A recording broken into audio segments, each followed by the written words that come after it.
துன்பம் எல்லாம் நம்மை தோட பண்ணும் போது, அது நம்மை சூழ்ந்து இருக்கும் பொழுது கவலைப்பட வேண்டாம்.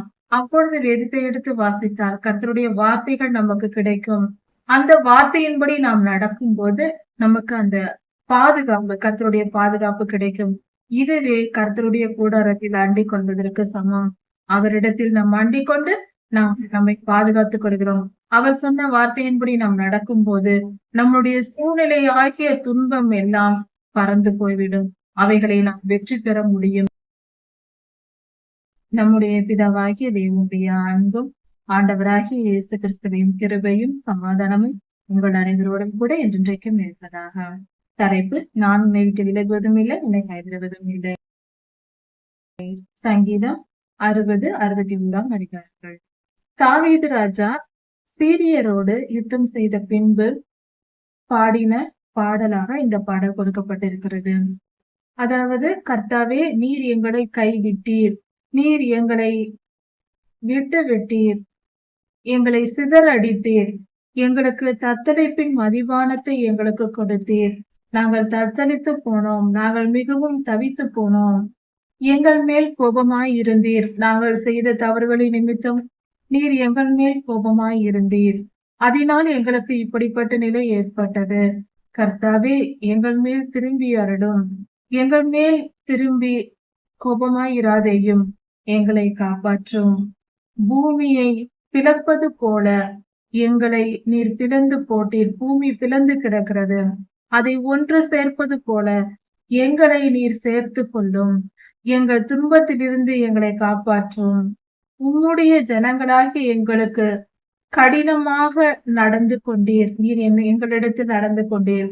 உம்முடைய கோபத்தின் நிமித்தம் எங்களுக்கு இப்படிப்பட்ட பாடுகள் வந்தது. தயவு செய்து எங்கள் மேல் கிருபையாயிரும், எங்களை காப்பாற்றும். சத்தியத்தின் நிமித்தம் உமக்கு ஏற்றும்படியாக ஒரு கொடியை எங்களுக்கு கொடுத்தரடும். உமக்கு பயந்து நடக்கிறவர்களுக்கு ஒரு கொடியை ஏற்றும்படியாக நீர் தந்தரடும். எங்கள் மேல் கிருபையாயிரும் என்று தாவீது ஜெபிக்கிறார். நீர் பிரியமாய் இருக்கிற ஜனங்கள் விடுவிக்கப்பட வேண்டும், அவர்கள் காப்பாற்றப்பட வேண்டும். அதற்காக எங்களுக்காக இறங்கும். எங்கள் மேல் நீர் பிரியமாய் இருந்தீரே, எப்பொழுதும் எங்கள் மேல் பிரியமாய் இருக்கிறீரே, எங்களை காப்பாற்றும். உமது வலது கரத்தினால் எங்களை ரட்சித்து, அதாவது பாதுகாத்து எங்களை வழிநடத்தும். உம்முடைய வலது கரத்தினால் எங்களை பாதுகாத்தரும். தேவன் தம்முடைய பரிசுத்தத்தினால் அதை சொல்லிவிட்டார். கர்த்தர் சொல்லிவிட்டார் என்னை காப்பாற்றும்படியாக. அதனால் நான் என் எதிரிகளை நான் வெற்றி பெற்று அவர்கள் மேற்கொண்டு அவர்களை வெற்றி பெற்று நான் தேசங்களை பங்கிட்டுக் கொள்வேன். கீலேயாத் என்னுடையது, மனாசே என்னுடையது, யூதா என் நியாய பிரமாணிகன், இப்ராஹிம் என் தலையின் பலனாயிருக்கிறது. இப்படி கோத்திரங்களை, அந்த தேசங்களை, அந்த இடங்களை நான் எடுத்துக்கொள்வேன், எனக்காக எடுத்துக்கொள்வேன். கர்த்தர் எனக்கு வெற்றி கொடுத்திருக்கிறார். மோவாப் என் பாத பாத்திரம், ஏதோமின் மேல் என் பாதரட்சியை எரிந்து போடுவேன். ஏதோமியரின் மேல் நான் என் செருப்பை தூக்கி போட்டு விடுவேன். மோவாப் என் பாத பாத்திரம் என்று சொல்லப்பட்டிருக்கிறது. அந்த ஜனங்களை, அவர்கள் கர்த்தருக்கு விரோதமானவர்கள், மோவாப் ஏதோம் என்பவர்கள். அதனால் அவர்களை நான் அழித்து போடுவேன் என்ற நிலையிலும், என்ற பொருளிலும், அவர்களை அவமானப்படுத்துவேன் என்கிற நிலையிலும் தாவீதையா இந்த இடத்தில் சொல்லி இருக்கிறார். அவர்களுக்கு அவமானமே உண்டாக வேண்டும், கர்த்தருக்கு விரோதமாய் செயல்பட்டார்களே என்று. அரணான பட்டணத்திற்கு என்னை வழி நடத்தி கொண்டு போகிறவர் யார்? என் தேவனே என்னை கொண்டு போகிறார். ஏதோ மட்டும் என கூட வருகிறவர் யார்? நான் போகும் இடமெல்லாம் என்னோடு இருந்து என்னை காப்பாற்றுகிறவர் கர்த்தரே. நீரே எங்களோடு இருந்து எங்களை எல்லா யுத்தத்திற்கும் வழி நடத்துவதும் எங்கள் கூட இருந்து எங்களை காப்பாற்றுவதும் நீரே. மனிதர்களின் உதவி விருதா, அதனால் என்ன பிரயோஜனம் இருக்க போகிறது? கர்த்தரே, நீரே எங்கள் பலன். எங்களுடன் யுத்தத்திற்கு புறப்படாமல் இருந்த தேவன் நீர்தான். எங்களோடு இருந்து எங்களை வழிநடத்தி வருகிறீர். நீரே எங்கள் பலன். இக்கட்டு நேரத்தில் எங்களுக்கு உதவி செய்யும் கர்த்தாவே. தேவனால் நாங்கள் பராக்கிரமம் செய்வோம். இப்படிப்பட்ட சூழ்நிலைகளிலேயும் நாங்கள் வெற்றி பெற்று மிகுந்த பராக்கிரமசாலியாக வருவோம். கர்த்தரே எங்கள் பலனாய் இருக்கிறார். தேவனால் இந்த காரியம் நடக்கும். அவரே எங்கள் சத்துருக்களை மிதித்து போடுவார். நாங்கள் வெற்றி பெற்றுக் கொள்வோம். எங்கள் சத்துருக்களை எங்களோடிருந்து கர்த்தர் மிதித்து போடுவார். வெற்றி பெறுவதோ நாங்கள். கர்த்தர் எங்கள் பலனாய் இருக்கிறார். சங்கீதம் 61. கர்த்தாவே, என் கூப்பிடுதலை கேட்டருளும். நான் கூப்பிடும் பொழுது எனக்கு செவிப்படும். என் விண்ணப்பத்தை கேளும். நான் ஜெபத்தில் கேட்கிற காரியங்களை எல்லாம் கொஞ்சம் கவனித்து பாரும். கர்த்தாவே, நீர் எங்களுக்கு தேவை. என் ஜெபத்தை தயவு செய்து கேளும். என் இருதயம் சோர்ந்து போகும்போது, நான் தொய்ந்து போகும்போது, எனக்கு விரோதமாய் செயல்படுகிறவர்களுடைய பலத்தினால், அவர்களுடைய செயல்களால், அவர்கள் எனக்கு செய்யும் தீங்குகளினால் நான் சுமந்து சுமந்து சோர்ந்து போகும்போது, நான் தொய்ந்து போகும்போது உம்மை நோக்கி கூப்பிடுவேன். எனக்கு எட்டாத, என்னால் போய் சேர முடியாத பாதுகாப்பான கன்மலையில் என்னை கொண்டு போய் வைத்துவிடும். இந்த தீயவர்களுக்கு, என் எதிரிகளிடமிருந்து என்னை காப்பாற்றும். என்னை கன்மலையில் கொண்டு போய் மறைத்துக் கொள்ளும். நீரே என் கன்மலையாய் இருக்கிறீர். எனக்கு உயர்ந்த அடைக்கலமாய் நீர் இருக்கிறீர். சத்துருவுக்கு எதிரே பலத்த துருகமாய் நீர் இருக்கிறீர். மிக உயர்ந்த மலையாய் இருந்து என்னை பாதுகாக்கிறீர். அதாவது காடுகளின் அருகில் இருக்கிற ஊர்களில் வசிப்பவர்கள் ஆபத்து நேரிடும் போது மலைகளில் அண்டிக் கொள்வார்கள். அந்த காலத்திலும் சரி, இந்த காலத்திலும் அங்குதான் மலை பிரதேசங்களில், கண்மலைகளில், உயர்ந்த மலைகளில் பாதுகாப்பாக இருந்து கொள்ளலாம். மிருகங்களுக்கும் துன்மார்க்கருக்கும் பயந்து மலைகளில் ஒதுங்கிக் கொள்வார்கள். மிகப்பெரிய தீங்கு, அதாவது யுத்தத்திற்கு எதிரிகள் படைகள் வரும் பொழுது மலைகள் மனிதர்களுக்கு பாதுகாப்பாய் இருக்கும். அந்த காலத்தில் பிளைட் எல்லாம் கிடையாது. யுத்தம் நடந்துதான் போடுவார்கள். அப்படி இருக்கும் பொழுது ஒரு தேசத்தின் எல்லையில் மலை இருந்தால் அந்த தேசம் பாதுகாப்பாக இருக்கும். யுத்தத்திற்கு எதிரிகள் சுலபமாக வர முடியாது. இப்படி கர்த்தர், அதே போல கர்த்தர் நமக்கு மலையாக, உயர்ந்த மலையாக இருந்து நம்மை பாதுகாக்கிறார். நான் உம்முடைய கூடாரத்திலே சதா காலமும் வந்து அடைந்து கொள்வேன். அதாவது குருவிகள், பறவைகள் எல்லாம் மழைக்கும், அதிகமான மழை பெய்யும் போது ஓடி வந்து அது தன் குகைகளிலும் தன்னுடைய கூடுகளிலும் அடைந்து கொள்ளும், மறைத்து கொள்ளும், பாதுகாப்பாக அண்டிக் கொள்ளும். அதுபோல உம்முடைய கூடாரத்தில் நான் வந்து அண்டிக் கொள்வேன். உம்முடைய சமூகத்தில் நான் வந்து அண்டிக் கொள்வேன் என்று தாவீது சொல்லுகிறார். அப்படி என்றால் இது எங்கே இருக்கிறது? கர்த்தருடைய கூடாரம் என்றால் அவருடைய மனம் நம்முடைய கூடாரமாய் இருக்கிறது. நாம் அவரிடத்தில் போய் அண்டிக் கொள்வது என்பது நம்முடைய துன்ப நேரத்தில் வேதம் வாசிப்பதும், ஜெபிப்பதும், கர்த்தருடைய வார்த்தைகளை கேட்டு நடப்பதும், இதுவே கர்த்தருடைய கூடாரமாய் இருக்கிறது. அங்கு போய் நாம் காத்து கொள்ள வேண்டும். கர்த்தருடைய சமூகத்தில், திருச்சபையையும் நாம் அப்படி சொல்லலாம். கர்த்தரை அண்டிக் கொண்டு வேதம் வாசித்து ஜெபித்து எப்பொழுதும் நம் துன்ப நேரத்தில் அவரை அண்டிக் கொள்ளும் போது அவர் நம்மை பாதுகாத்துக் கொள்வார். அவருடைய வார்த்தையை கேட்டு அதன்படி நடப்பதே கர்த்தருடைய கூடாரத்தில் அண்டிக் கொள்வதற்கு சமமாய் இருக்கிறது. நாம் மிகப்பெரிய துன்ப நேரத்தில் இருக்கிறோம். மிகுந்த கொடுமை நடக்கிறது. நம் சத்துருக்கள் நம்மை எதிர்க்கிறார்கள், தீமை செய்கிறார்கள். நம் வேலை ஸ்தலங்களிலோ, வீடுகளிலோ, நாம் எங்க இருக்கும் பொழுதும் நமக்கு எதிரிகள் இருக்கிறார்கள். ஊழியத்தின் மத்தியிலும் கூட இருக்கலாம். அப்படிப்பட்ட சூழ்நிலையில் நாம் துன்பம் எல்லாம் சேர்ந்து துவண்டு வரும் பொழுது, நம்மை தோட பண்ணும் போது, அது நம்மை சூழ்ந்து இருக்கும் பொழுது கவலைப்பட வேண்டாம். அப்பொழுது வேதத்தை எடுத்து வாசித்தால் கர்த்தருடைய வார்த்தைகள் நமக்கு கிடைக்கும். அந்த வார்த்தையின்படி நாம் நடக்கும் போது நமக்கு அந்த பாதுகாப்பு, கர்த்தருடைய பாதுகாப்பு கிடைக்கும். இதுவே கர்த்தருடைய கூடாரத்தில் அண்டிக் கொள்வதற்கு சமம். அவரிடத்தில் நாம் அண்டிக் கொண்டு நாம் நம்மை பாதுகாத்துக் கொள்கிறோம். அவர் சொன்ன வார்த்தையின்படி நாம் நடக்கும் போது நம்முடைய சூழ்நிலை ஆகிய துன்பம் எல்லாம் பறந்து போய்விடும். அவைகளை நாம் வெற்றி பெற முடியும்.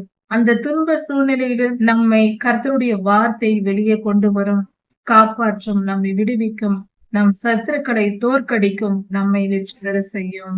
உம்முடைய செட்டைகளின் மறைவிலே வந்து அடைவேன். அப்படி என்றால் கர்த்தர் வார்த்தையாய் இருக்கிறார். அவருடைய செட்டைகள் என்று சொல்லும்போது அவருடைய வார்த்தைகளுக்குள் ஒளிந்து கொள்ள வேண்டும், மறைந்து கொள்ள வேண்டும். அவர் வார்த்தையின்படி நடப்பதே சிறந்தது. அதுவே நம் பாதுகாப்பு. கர்த்தருடைய வசனங்களின்படி நாம் நடந்து கொண்டிருக்கும் பொழுது யாரும் எதுவும் செய்ய முடியாது. தானியேலுவுக்கு நடந்தது போல அவர் கர்த்தருடைய வழிகளில் நடந்தார். அவர் குற்றமற்றவராய் இருந்தார். தானியேலை ஒன்றுமே செய்ய முடியவில்லை. அந்த பரிசுத்தவானை யார் என்ன செய்ய முடிந்தது? அப்படியே வீண்பழி போட்டு அவர்களை சிங்கத்தின் கெபியில் போட்டபோதும் கூட கர்த்தர் காப்பாற்றிக் கொண்டு வந்தார். இதுவே கர்த்தருடைய வார்த்தையில் அவருடைய சட்டைகளின் மறைவில் வாழ்வது, அவருடைய வார்த்தைகளின்படி நடப்பது. தேவனே, என் பொருத்தனைகளை எல்லாம் நீர் கேட்டீர். உமது நாமத்திற்கு பயப்படுகிறவர்களின் சுதந்திரத்தை எனக்கு தந்தீர்.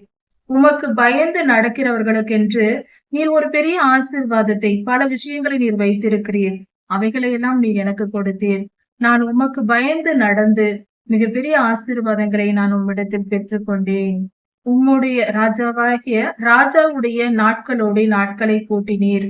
கர்த்தாவே, நீடித்த ஆயுளை தந்து, ராஜா என்று இந்த இடத்தில் சொல்லப்படுவது ஆண்டவராகிய இயேசு கிறிஸ்துவை, அவருடைய நாட்களோடு நாட்களை கூட்டினீர். அவர் நீடித்து வாழ்வது போல அவரோடு கூட, ஆண்டவராகிய இயேசு கிறிஸ்துவோடு கூட நாங்களும் நீடித்து வாழ்வோம். அவரோடு இணைந்து வாழ்வோம். அவர் வருஷங்களுக்கு முடிவிராது. அவருடைய வருஷங்கள் தலைமுறை தலைமுறையாக இருக்கும். அதுபோல நாங்களும் அவரோடு கூட வாழ்வோம். நித்திய ஜீவனை குறித்து சொல்லப்பட்டிருக்கிறது. அவர் தேவனுக்கு முன்பாக என்றென்றைக்கும் நிலைத்திருப்பார். ஆண்டவராகிய இயேசு கிறிஸ்து தேவனுக்கு முன்பாக நிரந்தரமாக எப்பொழுதும் நிலைத்திருப்பார். அதுபோல நாங்களும் அவரோடு கூட நிலைத்திருப்போம். உம்முடன் கூட நாங்கள் இருப்போம். உமக்கு முன்பாக ஆண்டவராகிய இயேசு கிறிஸ்துவோடு கூட நாங்களும் இருப்போம். தயவும் உண்மையும் எப்பொழுதும் அவரை காக்கட்டும். இப்படியே நான் பொருத்தனை செய்து எப்பொழுதும் உமக்கு கீர்த்தனம் பாடுவேன். உம்மை துதித்து பாடிக்கொண்டே இருப்பேன். என் தேவனே, என்னை காத்தருளும். உம்மில் நான் மகிழ்ந்திருப்பேன்.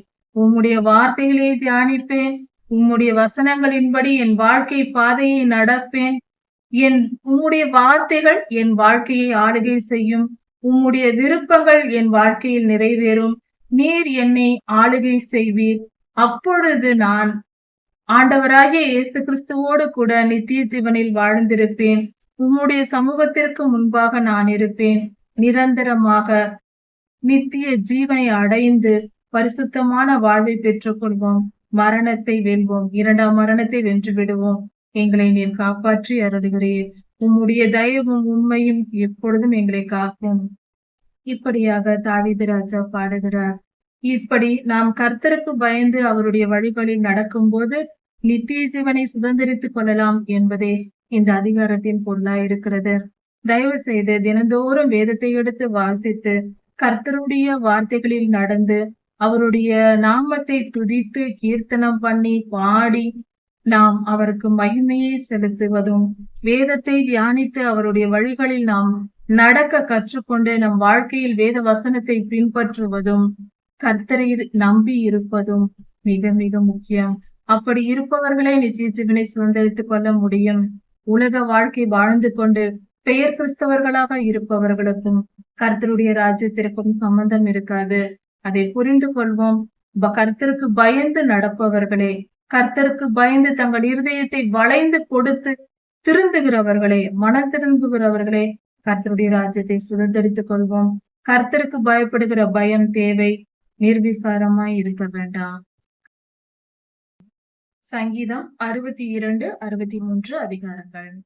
தாவீது ராஜா பாடிய பாடலாக இது இருக்கிறது. என் ஆத்துமா கர்த்தரையே நோக்கி அமர்ந்திருக்கிறது. அவருக்காக காத்திருக்கிறது. அவரால் என் ரட்சிப்பு வரும். ரட்சிப்பு என்றால் பாதுகாப்பு. என்னுடைய ஆபத்து காலத்தில் கர்த்தரை நோக்கி பார்த்து கொண்டிருப்பேன். அவரை நோக்கி ஜெபிப்பேன். வேத வசனங்களை தியானிப்பேன். கர்த்தாவே, என்னை காப்பாற்றும் என்று நான் ஜெபித்துக் கொண்டிருப்பேன். என் ஆத்துமா அவரையே நோக்கி பார்த்து கொண்டிருக்கும். என் சுய பலனையோ, என் அறிவையோ, ஞானத்தையோ, என் பலத்தையோ, என்னுடைய படைபலம், என்னுடைய ஆள் பலம் போன்ற காரியங்களில் நான் நம்பிக்கை வைக்காமல் கர்த்தரையே நோக்கி காத்திருப்பேன். அவர் என்னை பாதுகாப்பார் என்ற நம்பிக்கையோடு அவரிடத்தில் நான் நம்பிக்கை வைத்து காத்திருப்பேன். கர்த்தர் என்னை ரட்சிப்பார், என்னை பாதுகாத்துக் கொள்வார். அவரே என் கன்மலையும் என் கோட்டையும் என் அடைக்கலமுமாய் இருக்கிறார். கர்த்தர் என் அடைக்கலமாய் இருக்கிறார். நான் அவரை அண்டிக் கொள்கிறேன். அவர்தான் என் கன்மலை, அவர்தான் என் பாதுகாப்பு. எனக்கு எப்போதும் பாதுகாப்பு தருகிறவர் என் ஆண்டவரே. நான் கர்த்தரையே என் பாதுகாப்புக்காக நான் அண்டிக் கொள்வேன். மற்றவர்களை, மனிதர்களையோ மற்ற காரியங்களையோ நான் நம்புவதில்லை. அதனால் நான் அதிகமாய் அசைக்கப்படுவதில்லை. நான் கர்த்தரையே நம்பியிருப்பதினால் அதிகமாய் அசைக்கப்படுவதில்லை. எதுவரைக்கும் என் எதிரிகளே நீங்கள் எனக்கு தீங்கு செய்ய நினைப்பீர்கள்? எனக்கு தீங்கு செய்கிற நீங்கள் எல்லாரும் சங்கரிக்கப்படுவீர்கள். கர்த்தர் உங்களை அழித்து போடுவார். மதில் சுவர், காம்பவுண்ட் சுவர் சாய்ந்து போனால் எப்படி இருக்குமோ அது போலவும், இடிந்து போன சுவரை போலவும் ஆவீர்கள். என் சத்துருக்களே, எதுவரைக்கும் எனக்கு தீங்கு செய்ய நினைப்பீர்கள்? நான் உயர்ந்திருக்கும்படியாக நான் உயர்ந்திருக்கிறேன். என்னுடைய உயர்விலிருந்து என்னை தள்ளும்படியாக நீங்கள் பேசுகிறீர்கள். வாயினால் என்னை ஆசீர்வதிக்கிறீர்கள், ஆனால் உள்ளத்திலோ சபிக்கிறீர்கள். என்னை கீழே விழத் தள்ளுவதற்கு, என்னை வீழ்த்துவதற்கு நீங்கள் எல்லா காரியத்தையும் செய்கிறீர்கள். பேசுவது நண்பர்களைப் போல பேசினாலும் என் சத்துருக்களாய் இருந்து எனக்கு செயல்படுகிறீர்கள். என் ஆத்துமாவே, நீ கர்த்தரையே நம்பியிரு. தன்னுடைய மனதை குறித்து பேசுகிறார். நாமும் அப்படிதான் நம்முடைய ஆத்துமாவை நோக்கி பேச வேண்டும். என் ஆத்துமாவே, கர்த்தரை நோக்கி அமர்ந்திரு. நம்முடைய பாதுகாப்பு கர்த்தரிடத்திலிருந்து வரும். கர்த்தர் அவர் நம்மை பாதுகாக்கிற தேவனாய் இருக்கிறார். அவர் நம் உயர்ந்த அடைக்கலமாய் இருக்கிறார். அவரே என் கன்மலை, கர்த்தரே என் கன்மலையாய் இருக்கிறார். என் அடைக்கலமும் என் கோட்டையுமாய் இருக்கிறார். அவர்தான் என் பாதுகாப்பு. அவரே என் பாதுகாப்பாய் இருப்பதினால் நான் அசைக்கப்படுவதில்லை. என்னுடைய பாதுகாப்பும் என் மகிமை, என் புகழ்ச்சியும் கர்த்தரிடத்தில் இருக்கிறது. பெலனான கன்மலையும் என் அடைக்கலமும் என் தேவனுக்குள் இருக்கிறது. என்னுடைய பாதுகாப்பெல்லாம் என்னுடைய தேவனுக்குள் இருக்கிறது. அவருக்குள் தான் இருக்கிறது. ஜனங்களே, எக்காலத்திலும் கர்த்தரை நம்புங்கள். நாம் எப்பொழுதும் கர்த்தரை நம்பி இருக்க வேண்டும். நம்முடைய இருதயத்தை கர்த்தரிடத்தில் ஊற்றிவிட வேண்டும். நாம் கர்த்தரிடத்தில் நம்முடைய இருதயத்தை ஊற்றிவிடுதல் அப்படி என்றால், நம் மனதில் இருக்கிற பாரங்களை எல்லாம், நம் பிரச்சனைகள், நம்முடைய போராட்டங்கள், நம்முடைய வேதனைகள், இவைகளை எல்லாம் கர்த்தருடைய சமூகத்தில் சொல்லிவிட வேண்டும். ஜெபித்து கர்த்தரிடம் சொல்லிவிட்டு நாம் சமாதானமாய் இருக்க வேண்டும். கர்த்தர் நம்மை பாதுகாத்துக் கொள்வார்.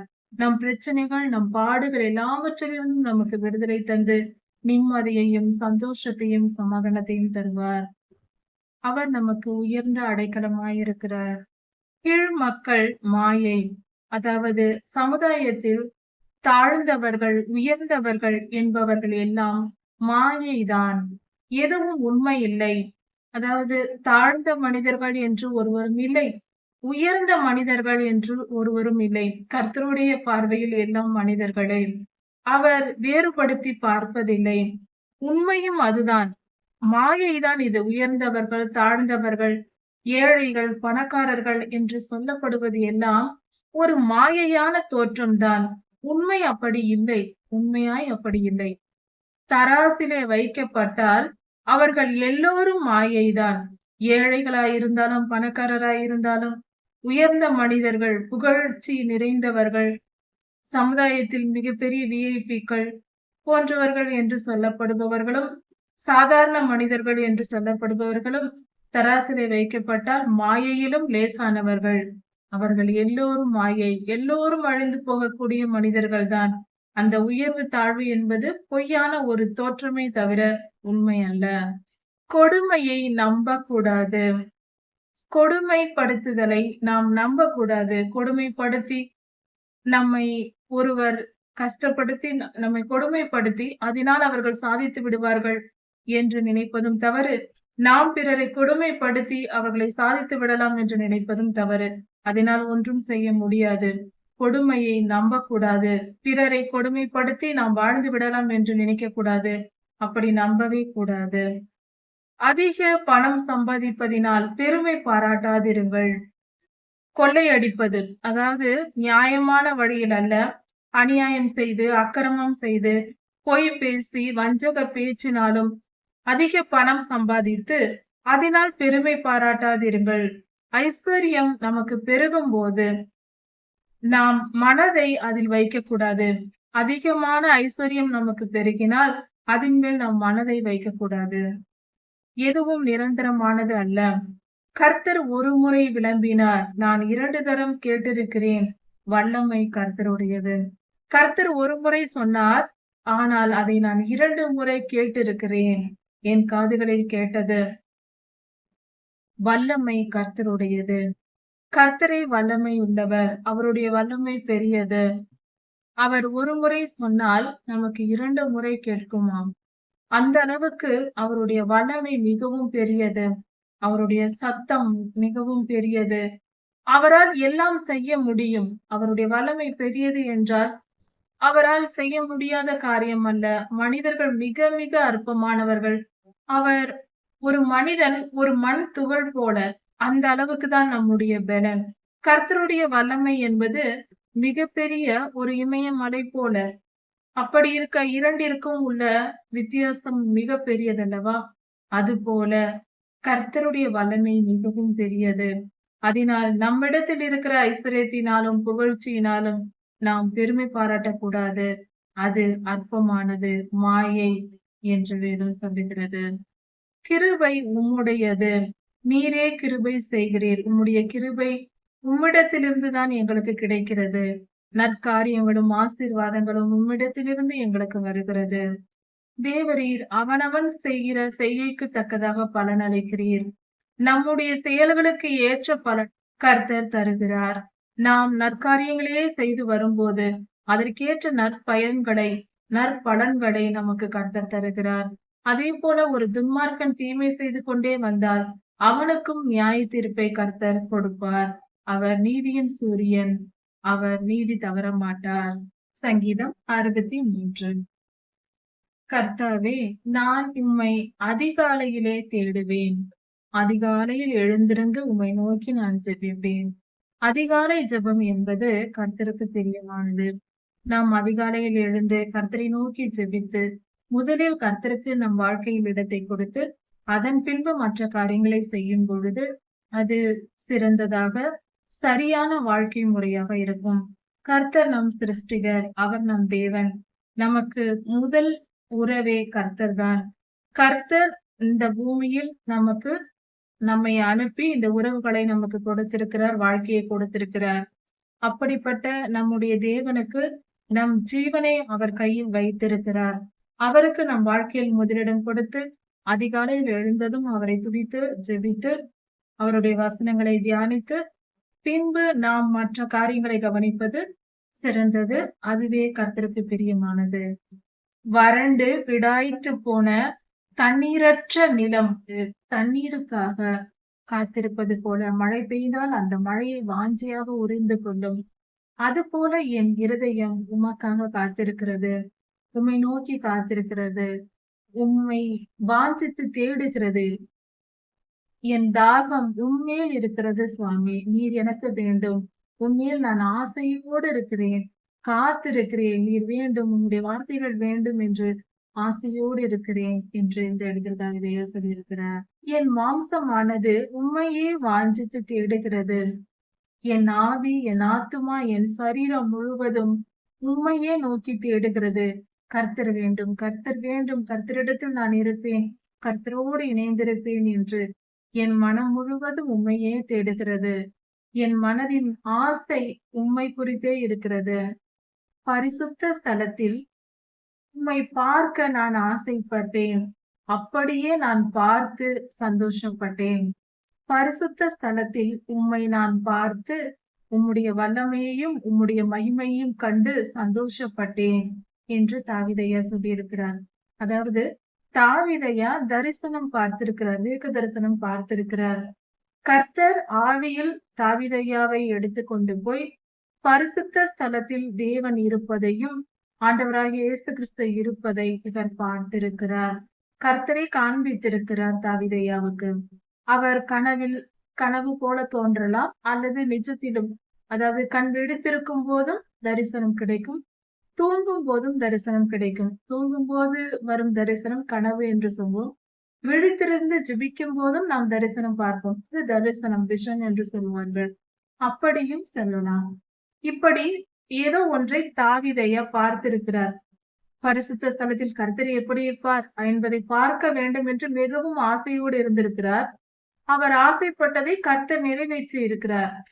அவருடைய ஆவியை எடுத்துக்கொண்டு போய் பரலோகத்தில் தன்னுடைய நிலையை காட்டியிருக்கிறார். அதை பார்த்து மகிழ்ந்திருக்கிறார் தாவீதையா. ஆண்டவராகிய இயேசு கிறிஸ்துவே, என் உதடுகள் உம்மை துதிக்கும், என் ஜீவனை விட உம்முடைய கிருபை எனக்கு நல்லது சுவாமி. என் ஜீவன் போனாலும் பரவாயில்லை, உம்முடைய கிருபையை நான் இழக்க மாட்டேன். என் ஜீவன் போனால் நான் உம்முடைய ராஜ்யத்தில் வந்துவிட முடியும். ஆனால் உம்முடைய கிருபையை இழந்து போனால் நான் நரகத்திற்கு தான் போக வேண்டும். அதனால் என் ஜீவனை விட உம்முடைய கிருபையையே நான் விரும்புகிறேன். அதுவே எனக்கு நல்லது. நான் உம்மை துதித்து பாடுவேன்.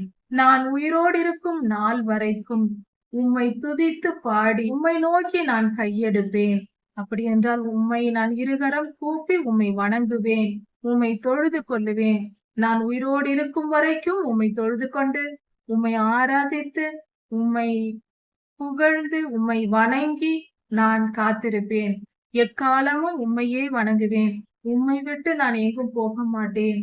உம்மை வணங்கிக் கொண்டே என் உயிரோடு இருக்கும் நாள் வரைக்கும் நான் இருப்பேன் என்று தாவீதையா சொல்லுகிறார். தாவீதையா விசுவாசத்தில் உறுதியாய் இருக்கிறார். நல்ல உயர்ந்த உணவுகள், நல்ல அறுசுவையான உணவுகள், நல்ல சுவை நிறைந்த உணவுகள், கொழுப்பான நெய், வெண்ணெய்,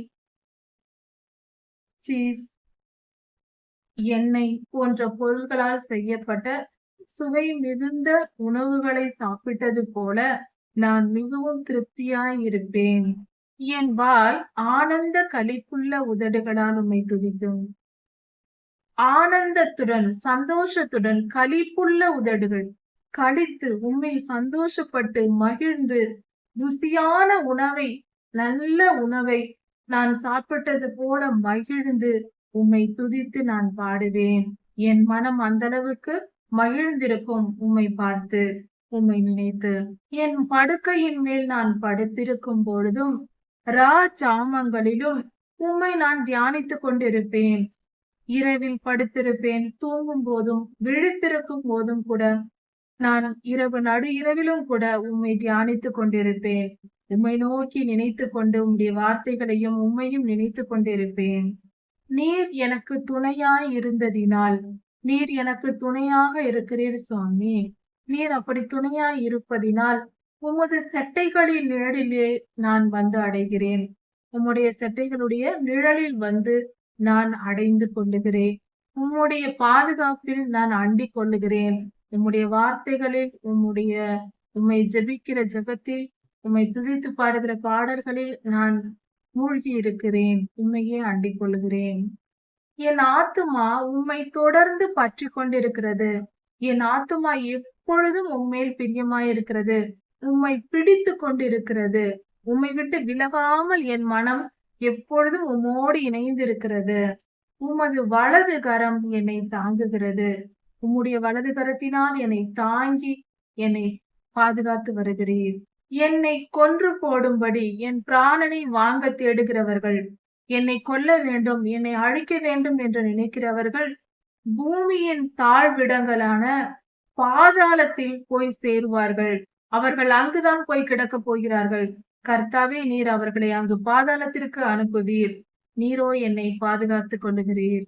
அப்படிப்பட்டவர்கள், என்னை கொல்ல நினைக்கிறவர்கள், அவர்கள் பட்டயத்தால் விழுவார்கள், நரிகளுக்கு இரையாவார்கள், காடுகளில் இறந்து கிடப்பார்கள். பட்டயம் அவர்களை கொன்று போடும். ராஜாவோ தேவனில் களி கூறுவார். ஆண்டவராகிய இயேசு கிறிஸ்துவோ தேவனிடத்தில் களி கூர்ந்திருப்பார், சமாதானமாய் இருப்பார். கர்த்தர் பேரில் சத்தியம் பண்ணுகிறவர்கள் எல்லோரும் மேன்மை பாராட்டுவார்கள். கர்த்தரை உயர்த்துகிறவர்கள், அவர் பேரில் சத்தியம் பண்ணி வாழ்கிறவர்கள் உயர்ந்திருப்பார்கள், மேன்மை பாராட்டுவார்கள், புகழ்ந்து இருப்பார்கள், சந்தோஷமாய் இருப்பார்கள். கர்த்தர் என்னோடு இருக்கிறார் என்று சந்தோஷமாய் இருப்பார்கள். பொய் பேசுகிறவர்களின் வாய் அடைக்கப்படும், பொய் நிறுத்தப்படும். இந்த காரியங்கள் எல்லாமே ஒரு குறிப்பிட்ட காலத்தில் இனி நடக்க போகிற சம்பவங்களையும் இந்த இடத்தில் சொல்லப்பட்டிருக்கிறது. கடைசி காலத்தில், உபத்திரவ காலத்தில், மகா உபத்திரவ காலம், அந்தி கிறிஸ்துவின் காலம் வரப்போகிறது. அந்த சமயத்தில் துன்மார்க்கர் எழும்பி நீதிமான்களை துன்புறுத்துவார்கள், கொலை செய்வார்கள். அநேக நீதிமான்கள் இரத்த சாட்சிகளை மறிப்பார்கள். அதன் பின்பு மகா உபத்திரவ காலம் வரும் பொழுது கர்த்தர் அதன் பின்பு அவர்களை அழித்து போடுவார். கர்த்தருடைய இரண்டாம் வருகையில் அவர்கள் துன்மார்க்கர் அழிக்கப்படுவார்கள். அப்பொழுது அவர்கள் நரிக்கு இரையாவார்கள். அதாவது துன்மார்க்கர்களை அழிக்கும் காலம், பூமி முழுவதற்கும் வருகிற காலம்தான் அது. அதாவது துன்மார்க்கர் அழிந்து போவார்கள், கர்த்தர் அவர்களை அழித்து போடுவார். ஒரு தனி மனித வாழ்க்கையிலும் நமக்கு விரோதமாய் செயல்படுகிறவர்களை, துன்மார்க்கரை, பாவம் உள்ளவர்களை நாம் ஒரு குற்றமும் செய்யாதிருக்க, நாம் குற்றம் செய்து தண்டனை அனுபவித்தால் அதற்கு துணையாக மாட்டார் கர்த்தர். நாம் ஒரு குற்றமும் செய்யாமல் பரிசுத்தமாய் வாழும்போது வீண் பழி சுமத்துவதும் நம்மை துன்புறுத்துவதுமாய் இருந்தால், அப்படிப்பட்ட துன்மார்க்கர் யார் அப்படி செய்கிறார்களோ அவர்களை கர்த்தர் அழித்து போடுவார், நம்மையோ காப்பாற்றி வைப்பார். பொய் பேசுகிறவர்களின் வாய் அடைக்கப்படும். இதெல்லாம் கர்த்தருடைய இரண்டாம் வருகையில் நடக்க போகிற சம்பவங்கள். துன்மார்க்கர் அழித்து போடப்படுவார்கள், நீதிமான்கள் காக்கப்படுவார்கள். பொய்யெல்லாம் முடிந்து போகும். சாத்தான் மொத்தமாக அவனுடைய ஆவிகள், இந்த பூமியில் இருக்கிற பொல்லாத ஆவிகள் எல்லாம் பாதாளத்தில் தள்ளி அடைக்கப்படும். கர்த்தர் ராஜாதி ராஜாவாய் அரசாளுவார்.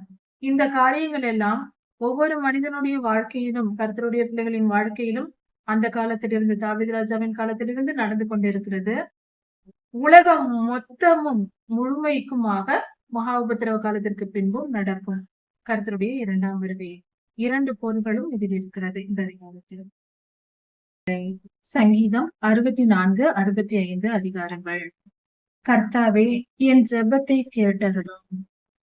என் சத்துருக்களினால் எனக்கு ஏற்படுகிற பயத்திலிருந்து என்னை காப்பாற்றி என்னை விடுவித்தருளும்.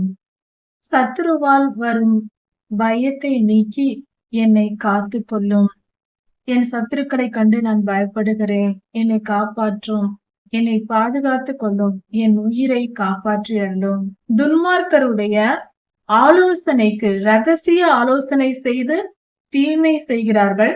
அவர்களோடு நான் சேர்ந்து அவர்களைப் போல நானும் செய்ய மாட்டேன்.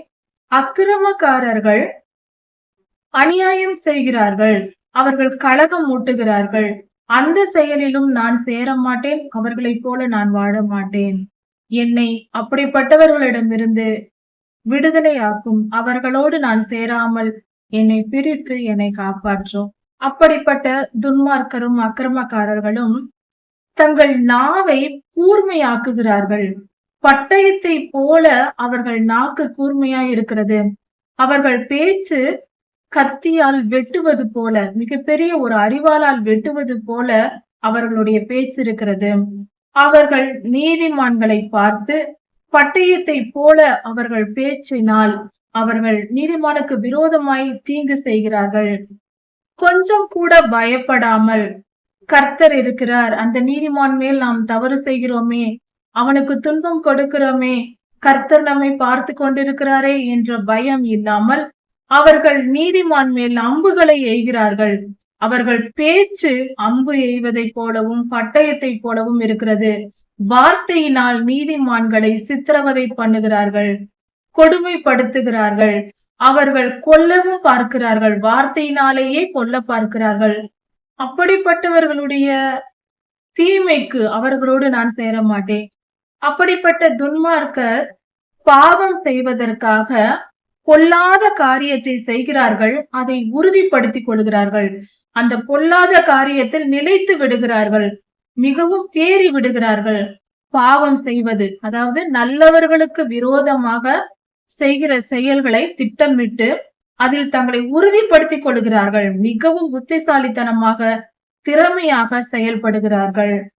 அப்படி உறுதிப்படுத்திக் கொண்டு மறைவான கண்ணிகளை வைக்கிறார்கள். நீதிமானுக்கு விரோதமாக மறைவான கண்ணி, அவர்களுக்கே தெரியாமல் அவர்களை தீமைக்குள், அவர்களை கெடுத்து விடும்படியாக, அவர்கள் வாழ்க்கையை கெடுக்கும்படியாக அவர்கள் மறைவான கண்ணிகளை வைக்கிறார்கள்.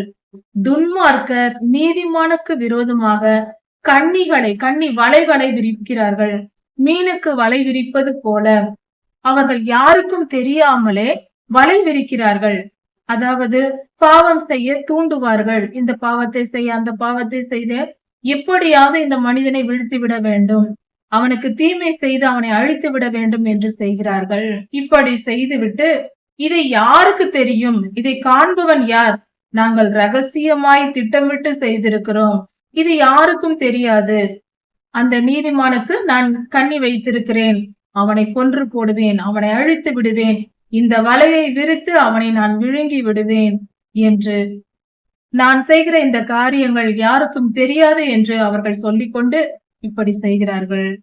இப்படி துன்மார்க்கமாய் செயல்படுகிறவர்கள், நல்லோருக்கு தீமை செய்கிறவர்கள், பாவ வழியில் செல்லுகிறவர்கள் ஏனோ தானோ என்று பாவம் செய்யவில்லை.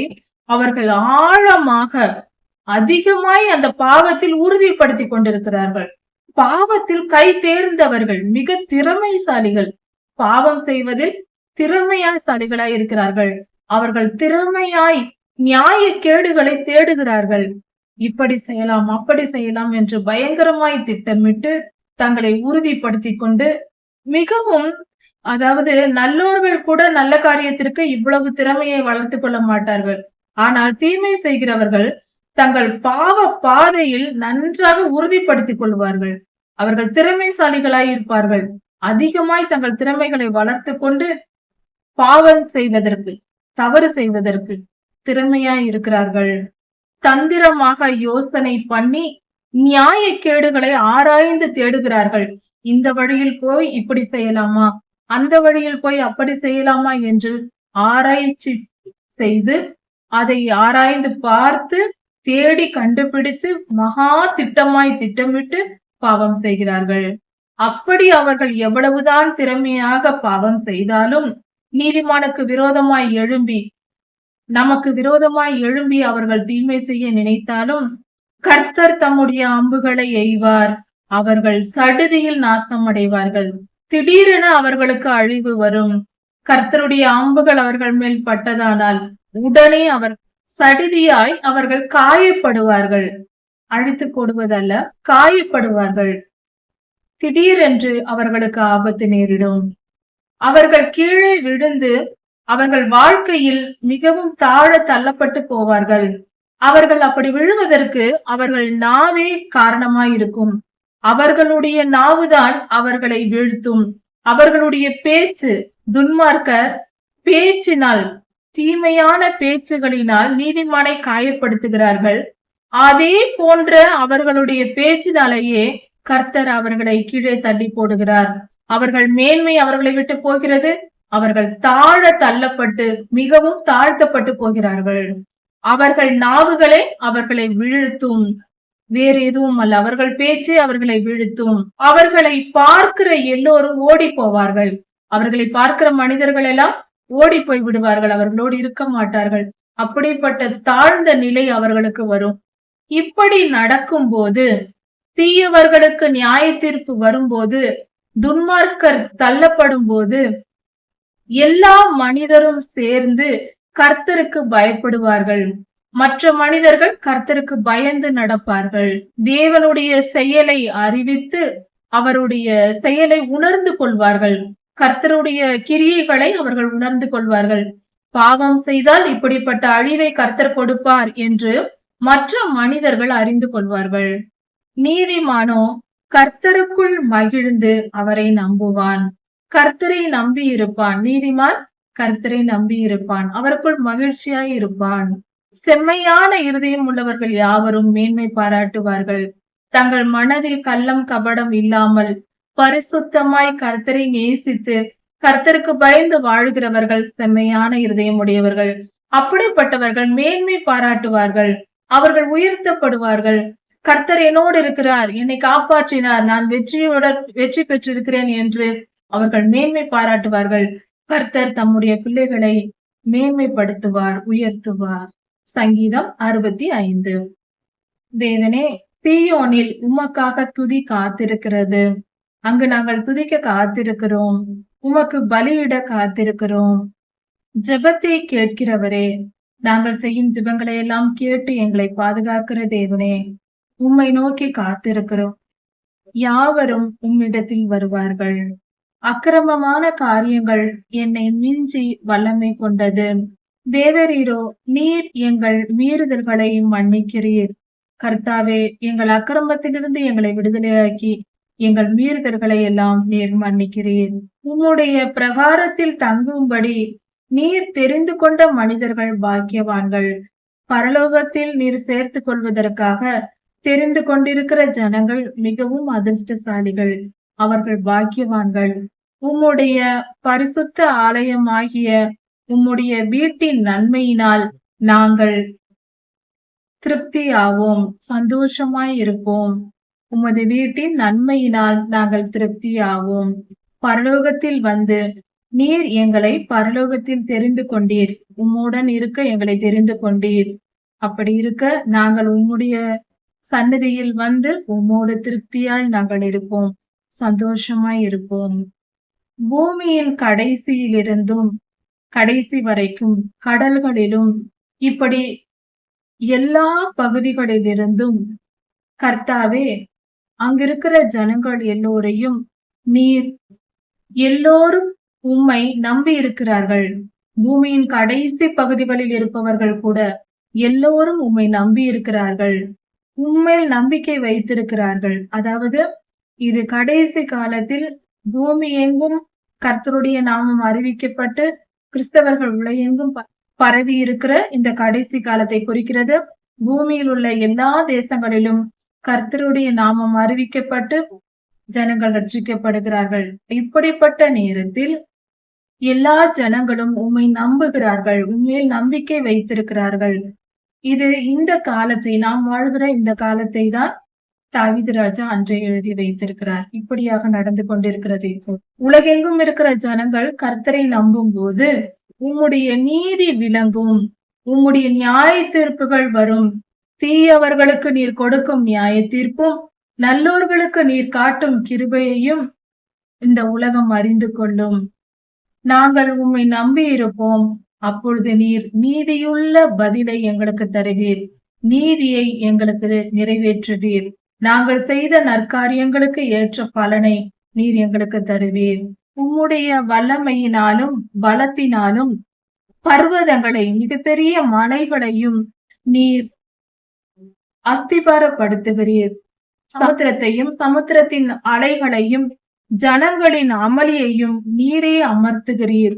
இப்படி எல்லா வல்லமையான மிகப்பெரிய காரியங்களை நீர் செய்கிறீர். கர்த்தாவே, உம்முடைய பலன் எவ்வளவு பெரியது, உம்முடைய வல்லமை மிகவும் பெரியது. உம்முடைய மகிமை விளங்கும் போது பூமியின் கடையாந்திரத்தில் இருக்கிறவர்கள், பூமியின் கடைசி மூலைகளில் இருக்கிறவர்கள் கூட உம்முடைய அடையாளங்களின் நிமித்தம் பயப்படுகிறார்கள். உமக்கு பயப்படுகிற பயம் வருகிறது. உம்முடைய வல்லமையை நீர் காட்டுகிறீர். உம்முடைய வல்லமையை பார்த்த ஜனங்கள் பயப்படுகிறார்கள். உமக்கு காலையையும் மாலையையும் களிகூற பண்ணுகிறீர். காலை நேரமும் மாலை நேரமும் சந்தோஷப்படுகிறது. உம்முடைய நீதி விளங்கும் போது சர்வ சிருஷ்டியும் சந்தோஷப்படும். கர்த்தாவே, நீர் பூமியை விசாரித்து அதற்கு தண்ணீர் பாய்ச்சுகிறீர். மழையை கொடுத்து பூமிக்கு தண்ணீர் பாய்ச்சுகிறீர். அப்படி பாய்ச்சி பூமியில் தானியத்தை விளைய செய்து ஜனங்களுக்கு ஆகாரத்தை கொடுக்கிறீர். நீரே இந்த காரியங்களை செய்கிறீர். உம்முடைய தேவ நதியினால் மிகவும் அதை பாதுகாத்து தண்ணீர் பாய்ச்சி வளர்க்கிறீர். பயிர்களை தேவ நதியினால் செழிப்பான பூமியாய் மாற்றுகிறீர். அதனுடைய வயல்வெளியில் உள்ள கரைகளும் மறையும்படியாக தண்ணீர் பாய்ச்சி, அதாவது நல்ல செழிப்பான மழையை, நிறைந்த மழையை கொடுத்து பூமியை செழிப்பாக்கி அந்த பயிர்களுக்கு தண்ணீர் பாய்ச்சி நீர் வளர்க்கிறீர். செழிப்பான பூமியாய் மாற்றுகிறீர். வருஷத்தை உம்முடைய நன்மையால் முடிசூட்டுகிறீர். உம்முடைய பாதைகள் நெய்யாய் பொழிகிறது. வனாந்திர தாவரங்களிலும் சுற்றிலும் எங்கும் செழிப்பாய் இருக்கிறது. மேய்ச்சலுள்ள வெளிகள் ஆடுகளால் நிரம்பி இருக்கிறது. பள்ளத்தாக்குகளில் எல்லாம் பயிர்கள் நிரம்பி விளைந்திருக்கிறது, செழிப்பாய் இருக்கிறது. தானியத்தால் மூடி இருக்கிறது பள்ளத்தாக்குகள் எல்லாம். இவைகள் எல்லாம் கம்பீரித்து பாடுகிறது, எல்லாம் சந்தோஷமாய் பாடுகிறது. அதாவது இந்த பூமியின் செழிப்பெல்லாம் உம்மிடத்தில் இருக்கிறது சுவாமி. நீரே இந்த பூமியை செழிப்பாக்குகிறீர். எல்லா தானியங்களினாலும் கனிகளினாலும் விளைச்சலினாலும் இந்த பூமியை நீரே செழிப்பாக்குகிறீர். இந்த பூமிக்கு தண்ணீர் பாய்ச்சுகிறதும், அதாவது மழையை கொடுப்பதும் நீரே, செழிப்பாக்குவதும் நீரே. சர்வ வல்லவரே, நீரே எங்கள் மேல் கிருபை கூர்ந்து எங்களை ஆசீர்வதிக்கிறீர். ஆசீர்வாதம் உம்மிடத்திலிருந்து வருகிறது என்பது இந்த வேத பகுதியில் கொடுக்கப்பட்டிருக்கிறது. கர்த்தரே நம்மை ஆசீர்வதிக்கிறார். இதன் தொடர்ச்சியை அடுத்த செய்தியில் பார்க்கலாம். கர்த்தர் உங்களை ஆசீர்வதிப்பாராக. மாறனாக.